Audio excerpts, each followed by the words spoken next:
센세이션 가자. 인간의 욕심은 끝이 없고 같은 실수를 반복한다.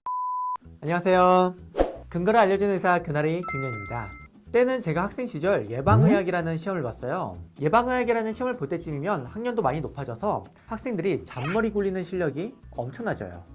이번에는 교수님이 학회를 갔다 오시니까 시험 문제를 낼 시간이 없을 테고, 그러면 작년이랑 문제는 비슷하게 나올 거야. 작년 선배들이 복원해준 기출문제만 다 외워도 6급은 안 하겠지? 이번에도 살아남을 수 있겠다. 드디어 선배들로부터 받은 작년 시험 문제인 족보를 배포받는 날이 오고, 기대 반 설레 반으로 족보를 받았는데요. 시험 족보를 펼쳐보고 엄청난 충격을 받게 됩니다. 이거 누가 먹는 거야? 족보 복원이 한 글자도 안 됐어요. 선배들이 시험 문제를 복원도 안 하고 먹고 튀었더라고요. 그렇게 시험이 끝나고 가채점 결과에 다들 절망하게 됩니다. 유급 가자. 괜찮아. 너가 유급이면 나 퇴학이야. 퇴학당하면 이제 고향에 내려가서 농사 지을 거야. 저도 농사 지으러 내려갈 뻔했어요. 짜이젠. 그렇게 한 차례 쓰나미가 몰려갔고, 그로부터 반년 뒤 한 번 더 비슷한 문제로 예방의학 시험을 보게 되었는데요. 동기들이 지난번 예방의학 시험이 끝나자마자 바로 다음 시험을 준비하느라 너무 바빠서 당시에 시험 문제를 복원도 안 하고 모두 갖다 버렸더라고요. 인간의 욕심은 끝이 없고 같은 실수를 반복한다. 어쩌다 보니 저는 지난번 시험 문제를 개인적으로 가지고 있었는데요. 하지만 눈치 빠른 친구 하나가 제게 공익을 위해 제 엄청 많이 틀린 시험지를 기부할 것을 요구했습니다. 그거 안 돼. 나 그때 너무 많이 틀려가지고 창피하단 말이야.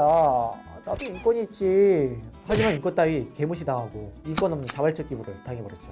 그렇게 빼앗긴 시험지는 복사되어 시험 족보의 한 면을 장식하게 되었죠. 그 후 반년 뒤 한 후배님께서 제게 이런 이야기를 하더라고요. 선배님 족보 너무 감사해봤어요. 선배님 고맙습니다.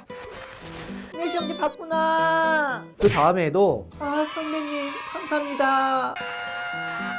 심지어 의사가 된 후에도 병원에서 일하는데, 병원에 학생 실습 나온 후배들이 야, 저분이 그분이래. 얘들아, 나 들린다. 예방의학, 당신이 정말. 그래서 오늘은 저를 전설 속 바보로 만들어준 예방의학과 관련된 내용을 하나 보면서 소개편을 시작할 거예요. 그럼 소개편 시작하죠. Let's get it. 예방의학은 말 그대로 어떻게 하면 많은 사람들이 병을 예방하고 사람들을 건강하게 하여 삶의 질을 높여줄 수 있는지 연구하는 학문인데요. 일반적인 의사는 사람 한 명 한 명을 치료하는 것이라면, 예방의학은 우리라는 집단 전체의 건강을 돌보는 것이에요. 이렇게 집단의 건강을 돌보는 연구는 보다 적은 비용으로 더 많은 사람들을 건강하게 만들 수 있어요. 재미있는 사례를 하나 알려드릴게요. 미국이 의료비가 높다는 것은 한 번쯤 들어보셨을 거예요. 이 때문에 사보험이 굉장히 많이 발달해 있기도 한데요. 미국의 의료비와 사보험이 너무 비싸다 보니까 돈이 없어 의료 서비스를 받지 못하는 소외되는 계층이 생기게 되고, 이를 해결하고자 미국 정부에서 의료비의 일부를 지원하는 노인의료보험 메디케어가 생기게 됩니다. 어느 날 닥터 셸든 진버그라는 분이 고민에 빠지게 됩니다. 이거 잘만 하면 노인의료보험을 더 발전시킬 수 있을 것 같은데. 그렇게 머리를 싸매다가 그는 케어모어라는 것을 만들게 되는데요. 케어모어는 정부에 이렇게 말을 합니다. 당뇨병이 있는 노인분들께 들어갈 돈을 우리한테 줘봐. 우리가 그 돈으로 알아서 할게. 그러더니 케어모어는 이렇게 받은 돈을 가지고 노인들의 발톱을 예쁘게 잘라주기 시작했습니다. 그러자 당뇨병을 가진 노인분께서 발톱을 자르다 상처가 나고 이것이 악화되어 발가락을 자르게 되는 경우가 급격하게 줄어들었어요. 이외에도 노인분들이 발이 다치지 않도록 카페트를 교체하기도 하고, 환자가 병원에 방문하는 곳에 있지 않도록 전화를 해주는 등 다양한 방법으로 환자들을 관리했어요. 이처럼 케어모는 질병의 위험이 높은 사람들을 잘 관리해 질병을 예방하여 악화를 방지했고, 이로 인해 의료에 들어가는 비용을 줄였을 뿐만 아니라 이전보다 노인들의 건강까지 좋아지는 결과를 가져왔습니다. 우리 주변을 보면 몸에 좋다는 것, 피부에 좋다는 것, 혹은 정력에 좋다는 것들이 굉장히 많이 있고, 또 많은 분들이 나는 무엇을 먹어야 하는지 궁금해 하시는데요. 여기에 또 많은 상업적 요소가 되어켜 건강에 좋다는 것에 사람들이 돈을 쓰도록 유인하기도 합니다. 예방의학에는 이런 내용이 있어요. 보건의료는 완전 경쟁 시장이 성립되기 어렵다. 그 이유에 대한 핵심적인 사항 중 하나는 소비자의 정보 부족이다.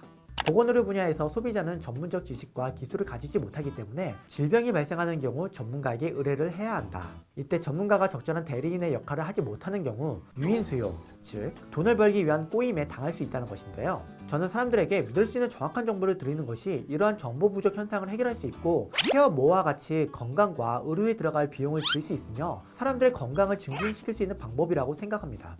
즉, 제가 한 명의 의사로서 평생 환자를 보는 것보다 사람의 정보 부족 현상을 해결하는 것이 사회에 훨씬 더 긍정적인 영향을 미칠 것이라는 확신이 생겨 전공의 과정을 더 이상 하지 않을 것을 결심하고 대학병원에서 나와 개인적으로 직접 연구를 하며 그날이라는 의학 콘텐츠를 만들게 되었습니다. 그리고 어떻게 해야 단순한 이상이 머무르지 않고 현실적으로 이루어 나갈 수 있을지 생각을 해봤는데요. 제가 이런 작은 영상 하나를 아무리 며칠, 몇 달간 밤새 준비를 한들 자본을 이용하여 광고를 앞세워 근거가 부족한 물건을 팔고 거기서 나온 수익으로 또 다른 근거가 부족한 상품을 만들어 센세이션을 일으키는 일부 회사들을 맞서기가 어렵더라고요. 그래서 그날 의뢰를 통해 믿을 수 있는 정보를 대중에게 알릴 뿐만 아니라 제가 직접 근거에 기반해 제대로 된 상품을 만들어 소비자에게 공급하고 이것을 통해 다시 대중에게 정확한 정보를 알리는 것이 잘못된 고리를 끊어낼 수 있는 가장 현실적이면서도 지속 가능한 방법이라고 생각했습니다. 그렇게 그날 의뢰를 준비하다가 회사까지 차리게 되었고 제대로 된 상품을 만들어내기 위해 한동안은 낮에는 병원에서 일하고 저녁과 새벽에는 연구를 하면서 어렵사리 여기까지 올 수 있었네요. 자, 이번에는 제 머리카락 얘기를 해볼게요. 제가 의학 공부를 하기 전에는 공과대학에 다녔어요.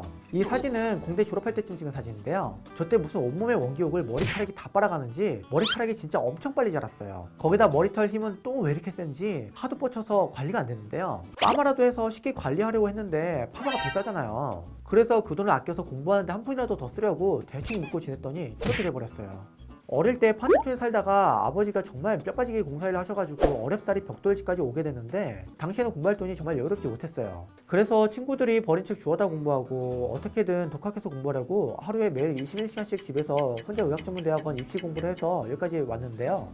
지금도 의사를 하면서 벌어두었던 돈을 전부 다 지금 준비하는 일들에 사용하여 빠듯하게 살아가고 있지만 그래도 저는 세상에 진실된 의학 지식을 알리는 일을 계속하려고 합니다.